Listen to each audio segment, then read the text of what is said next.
Hi friends, welcome back to my village show blogs. నిన్ననే NSS DIET Karimnagar వాళ్ళు మన ఊరికి వచ్చారు. మనకు రెగ్యులర్ వ్యూవర్స్ తెలిసే ఉంటుంది మన ఊర్లో ఎలాంటి ఎన్ఎస్ఎస్ కార్యక్రమాలు జరుపుకుంటామో, ఎలాంటి డెవలపింగ్ యాక్టివిటీ చేస్తూ ఉంటామో. ఒకవేళ తెలియని వాళ్ళు అయితే ఒకసారి ఓల్డ్ వీడియోస్ని ఇక్కడ లేకపోతే ఇక్కడ లింక్స్ ఇచ్చేస్తా, వెళ్ళి చూసేసేయండి. అండ్ నేను వీడియో స్టార్టింగ్లో చూపించినాం కదా, ఏంది డంప్ యార్డ్ అండ్ హెచ్ఆర్డీస్ కన్స్ట్రక్షన్, విలేజ్లో ఉన్న గ్రౌండ్. సో ఇవన్నీ ఎందుకు చూపించినా ఫస్ట్ తెలుసుకుందాం, దాని తర్వాత బ్లాగ్లోకి ఎంటర్ అయిపోదాం. Okay, let's go. మరోసారి ఎన్ఎస్ఎస్ ప్రభుత్వ జిల్లా విద్యా శిక్షణ సంస్థ ఎల్ఎండి కాలనీ కరీంనగర్ ప్రత్యేక శిబిరాన్ని ఏర్పాటు చేస్తున్నాం. ఇవాళ ప్రారంభం కాబోతుంది. ఈసారి మనము చేపట్టబోయేటువంటి కార్యక్రమాల యొక్క ప్రత్యేకత ఏమిటంటే, ఇప్పటి వరకు గత శిబిరాల లోపల సందర్భాల లోపల కొంత ఇన్ఫ్రాస్ట్రక్చర్ను డెవలప్ చేయడం జరిగింది.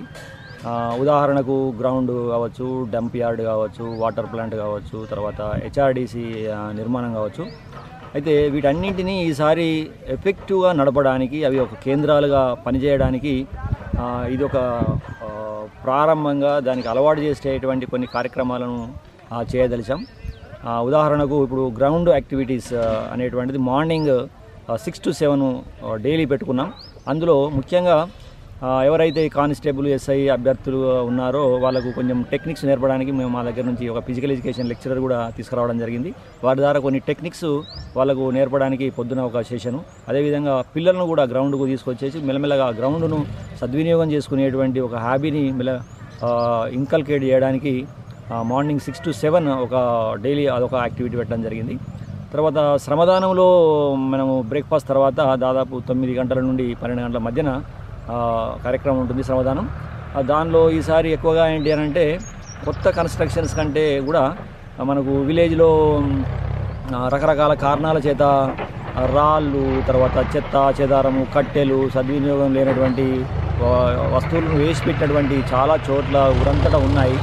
మిషన్ భగీరథ తవ్వినప్పుడు కొంత అది సెటిల్ కాకపోవడము, మట్టి, తద్వారా కొంచెం అశుభ్రంగా ఉండడము, తర్వాత రోడ్డు ఇరుకుగా ఉండి కొంచెం ప్రమాదాలు జరిగేటువంటి అవకాశం ఉంది. కాబట్టి ఈ ఊర్లో ఉన్నటువంటి ఇలాంటి రాళ్ళు, రప్పలు అనేటువంటివి చేసి వెడలిపోయినట్టుగా నీట్గా ఉండేటట్టు చేయడం అనేటువంటిది, అది దాదాపు ఒక 3-4 రోజులు మనకు ఆ టైము పట్టేటువంటి అవకాశం ఉంటుంది. అదేవిధంగా మనం గతంలో వాటర్ ప్లాంట్ను కూడా మనం నిర్మించడం జరిగింది. నిర్మించిన దాని దగ్గర కొంత నీళ్ళు ఆగడము అనేటువంటిది తీసుకొచ్చుకునే వాళ్ళు, వాటర్ తీసుకొచ్చుకునే వాళ్ళు కొంచెం ఇబ్బంది కూడా జరుగుతుంది. అక్కడ నీళ్లు ఆగకుండా, బురద కాకుండా అక్కడ ఒక రోజును శ్రమదానం చేయాలని కూడా ఇంతకుముందే మేము విలేజ్ విజిట్ చేశాం. మొత్తం వాలంటీర్స్, మేము తర్వాత మాతో వచ్చినటువంటి మహేశ్వర్ రెడ్డి గారు, సంతోష్ గారితో కలిసి విలేజ్ అంతా ఒకసారి మేము ఒక విజిట్ చేశాం. అందులో భాగంగా వాటర్ ప్లాంట్ దగ్గర ఒకరోజు శ్రమదానం చేయాలని నిర్ణయించడం జరిగింది. అదేవిధంగా ఒకరోజు మనం ఘట్టాలనేటువంటి నిర్మించడం జరిగింది. అక్కడ ఇంతకుముందు ఆ ట్యాంక్ అనేటువంటిది కొంత అనుకోని ఏదో కారణమైనప్పటికీ అది కొంచెం కూలిపోయింది. అక్కడ కొంచెం దాన్ని లెవెల్ చేసేసి, దాన్ని క్లీన్ చేసేసి, దాన్ని కొంచెం సపోర్ట్ చేయవలసినటువంటి అవసరం ఉంది. అక్కడ కూడా ఒకరోజు శ్రమదానం చేయడం. ఈ విధంగా శ్రమదాన కార్యక్రమాలు రోజు 9 to 12 అట్లా ప్లాన్ చేయడం జరిగింది. తర్వాత లంచ్ తర్వాత దాదాపు 2 నుంచి మనకు ఒక 4 వరకు ఒక 2 గంటల సెషన్ అనేటువంటిది బ్రెయిన్ స్టార్మింగ్ సెషన్ లాంటివి, తర్వాత అవగాహనకు సంబంధించినటువంటి ఇన్పుట్ ఇచ్చేటువంటి అంశాలను మనం ఎక్కువగా తీసుకుంటాం గెస్ట్ లెక్చర్స్ రూపంలో కూడా. అందులో ఒకరోజు ఏమనుకుంటున్నామనంటే, ఈ కొత్తగా వచ్చినటువంటి పంచాయతీరాజ్ యాక్టు, తర్వాత గ్రామ పంచాయతీలను బలోపేతం చేయడము, అవి ఏ విధంగా పనిచేయాలి, మరి సర్పంచులు, వార్డు మెంబర్ల యొక్క బాధ్యతలు ఏంటి అనేటువంటిది ఆ రోజు అందరినీ వార్డు మెంబర్లు, సర్పంచ్ని పిలిచి వారికి తెలియజేస్తూ వారిని అభినందించేటువంటి కార్యక్రమం ఒకరోజు మనం పెట్టాలనుకుంటున్నాం. అదేవిధంగా ఒకరోజు ఈ స్టూడెంట్స్ మన మానసికంగా వాళ్ళను బలోపేతం చేసేటువంటి ఒక లెక్చర్ను ఒక సైకాలజిస్ట్ ద్వారా మనం చేయాలనేటువంటి ఒకటి ఉంది. తర్వాత ఇంకొకటి మనకు ఈ ముఖ్యంగా స్త్రీలు, తర్వాత ఆరోగ్యం పట్ల అవగాహన ఎలా ఉండాలి అనేటువంటి ఒక గెస్ట్ లెక్చరు. తర్వాత ఇంకొక రోజు ఒక క్రియేటివ్ రైటింగ్, అంటే సృజనాత్మక రచన ద్వారా యువకులు ఏ విధంగా ఉపాధిని పొందొచ్చు అనేటువంటి ఒక గెస్ట్ లెక్చరు. ఇట్లా కొన్ని గెస్ట్ లెక్చర్స్ను మనం మధ్యాహ్నం సెషన్స్ అనేటువంటిది ప్లాన్ చేయడం జరిగింది. ఇక 5 నుంచి ఆఫ్టర్ టీ బ్రేక్ 5 to 7 ముఖ్యంగా మనం హెచ్ఆర్డిసిలో ఒక లైబ్రరీని మనం క్రమక్రమంగా డెవలప్ చేయడం అనేటువంటి జరుగుతుంది. ఇంతకుముందు మన రూరల్ లైబ్రరీ ఫౌండేషన్ వాళ్ళు ఇచ్చినటువంటి సహకారం కావచ్చు, ఇంతకుముందు మా దగ్గర ఉన్నటువంటి పుస్తకాల సహకారం కొంతమంది కూడా మనకు ప్రొవైడ్ చేస్తామంటున్నారు. అలాంటి వాటన్నిటితోని మనం లైబ్రరీని ఎఫెక్టివ్గా నడవడానికి ముఖ్యంగా చిన్నపిల్లలకు దాన్ని సద్వినియోగం చేసే విధంగా మేము ఈ క్యాంపులో ఏం చేస్తామంటే 4-5 గంటల నుండి 7 గంటల వరకు ఈ స్కూల్ అయిపోయిన తర్వాత వచ్చేటువంటి పిల్లలు వాళ్ళకు మంచిగా చదివేటువంటి రాసేటువంటి యాక్టివిటీస్ నేర్పించుకుంటూ వారి చేతిరాతను కూడా డెవలప్ చేసుకుంటూ కథలు చెప్పడము, ఆ కథల పట్ల వాళ్ళకు ఒక ఇంట్రెస్ట్ కలిగేటట్టు చేసి మెల్లగా 1-2 రోజులు ఆ తర్వాత వాళ్ళు కథలను సేకరించడము, అందులో ఉన్నటువంటి పుస్తకాలను తీసుకొని చదవడము, వాళ్ళు కథలు చెప్పడము, అదేవిధంగా ఆ కథలు వాటి ఆధారంగా కొన్ని రోల్ ప్లేస్ను వారికి ఇవ్వడము, ఆ రోల్ ప్లేస్ వాళ్ళు ప్లే చేయడము, ప్రదర్శించడము అనేటువంటి యాక్టివిటీస్ను నేర్పించి మనం 7 to 8 రాత్రి సెషన్లో ఈ మా వాలంటీర్స్, తర్వాత గ్రామంలో ఉన్నటువంటి యువకులు, తర్వాత ఈ పిల్లల చేత ఈ యొక్క పర్ఫార్మెన్స్ను ఇప్పించేసి ఒక సామాజిక సందేశాన్ని ఇచ్చేటువంటి కార్యక్రమాలను నిర్వహించాలనేటువంటి ఉద్దేశంతో ఈ క్యాంపును ప్లాన్ చేయడం జరిగింది. అందుకు గ్రామస్తులు, తర్వాత మన వాలంటీర్స్, గ్రామ పెద్దలు అందరూ కూడా వారి యొక్క సహకారం అనేటువంటి కోరడం జరుగుతుంది. వారందరూ కూడా గ్రామస్తులు, తర్వాత ముఖ్యంగా ఓల్డ్ వాలంటీర్స్, ఇంతకుముందు బ్యాచ్లు ఉన్నటువంటి వాలంటీర్సు వాళ్ళు కూడా కొందరు మేము ఎవరికి చెప్పలేదు, కొంచెం హడావిడిగా క్యాంపును ఏర్పాటు చేయడం జరిగింది. వాళ్ళు కూడా ఇందులో పాల్గొనవచ్చు. అందరూ కూడా గ్రామస్తులు, గ్రామంలో పెద్దలు, తర్వాత ఓల్డ్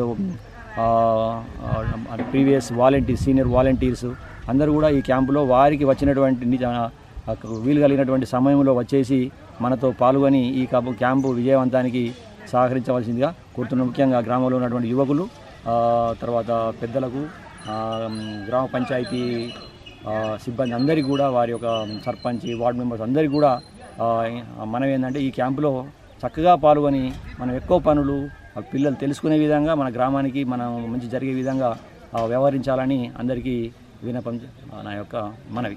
ఓకే ఫ్రెండ్స్, అది మ్యాటర్. ఈ 7 days ఏ కార్యక్రమం జరుగుతాయో మీకు ఒక కంప్లీట్ అవగాహన వచ్చేసి ఉంటుంది.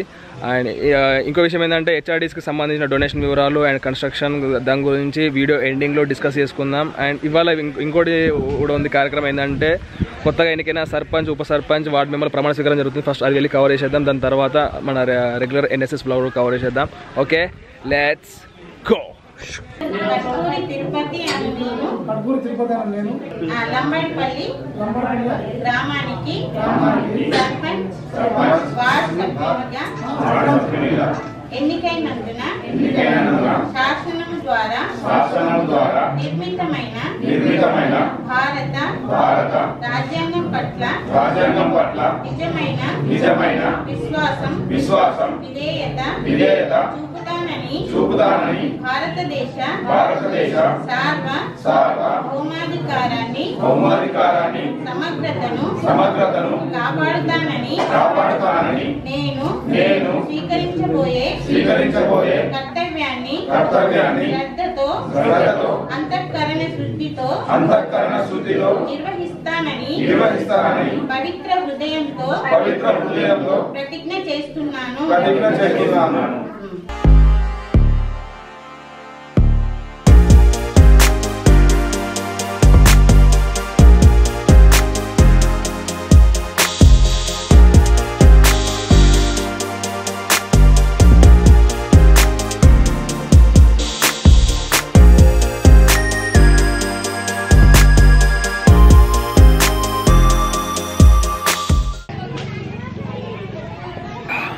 ఓకే ఫ్రెండ్స్, ఇప్పుడు సాయంత్రం 5:30 అవుతుంది. చిన్నపిల్లలు హ్యాండ్ రైటింగ్ క్లాసెస్ కోసం వచ్చారు. సో ఆల్మోస్ట్ 7 days ఉంటారు. 7 days చిన్నపిల్లలకు hand writing and cultural activities నేర్పిస్తారు. ఇవాళ ఎక్కువ ఈవెంట్స్ ఏం లేవు, just basic inauguration and just initiation. రేపటి నుంచి వర్క్ స్టార్ట్ అవుతుంది. సో అది కూడా మనం కవర్ చేసేస్తాం.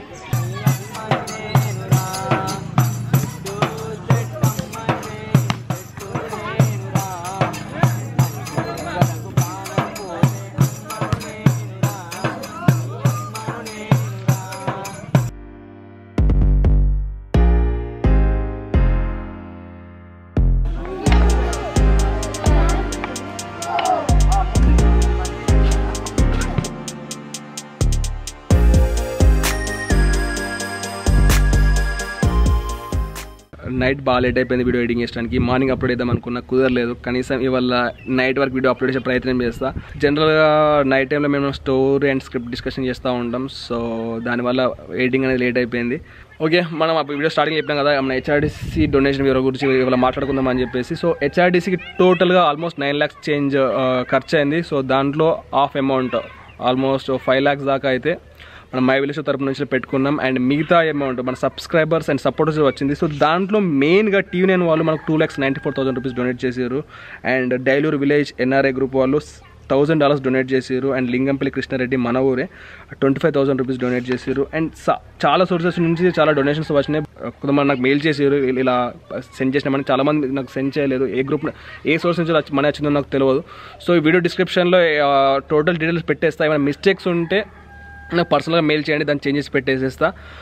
అండ్ దానికి సంబంధించిన ఖర్చుల వివరాలు మీకు ఖర్చు వివరాలు ఇక్కడ ఫోటో చూస్తే తెలిసిపోతుంది. సో ఆ ఫోటోలో ఎక్సెప్ట్ ఎలక్ట్రీషియన్ అండ్ ప్లంబింగ్ మిగతా మొత్తం ఖర్చులను పెట్టేసినాం. సో ఎలక్ట్రీషియన్ అండ్ ప్లంబింగ్కు 1 lakh చేంజ్ అయినాయి. సో అది హెచ్ఆర్డీసీ టోటల్ డొనేషన్స్ వివరాలు. అండ్ NSS క్యాంప్ చూసుకుంటే ఈ మంత్ 2nd నుంచి 8th వరకు జరుగుతుంది. దానికోసం జితేందర్ గారు అని చెప్పేసి USA నుంచి వెళ్ళి పోయినసారి కూడా రైస్ ప్రొవైడ్ చేశారు. ఈసారి కూడా వాళ్ళే రైస్ ప్రొవైడ్ చేస్తున్నారు. Thank you so much sir. And also my village subscribers and supporters. And thank you so much for HRDC construction. Thank you so much. మీరు లేకపోతే ఇట్లా హెచ్ఆర్డీసీ కన్స్ట్రక్షన్ అసలు ముందుకు సాగేదే కాదు. మనం ఒక విజన్ అనుకున్నాం, కానీ మీ యొక్క సపోర్ట్తోనే దాన్ని ఎగ్జిక్యూట్ చేసినాం. మీ సపోర్ట్ ఎప్పటికీ ఇట్లనే ఉండాలి. అండ్ ఈ మంత్ 2nd నుంచి 8th వరకు NSS క్యాంప్ జరుగుతూ ఉంటుంది. సో దాన్ని కూడా రెగ్యులర్గా బ్లాగ్ చేసే ప్రయత్నం చేస్తూ ఉంటా. That's it friends, and thanks for watching this video.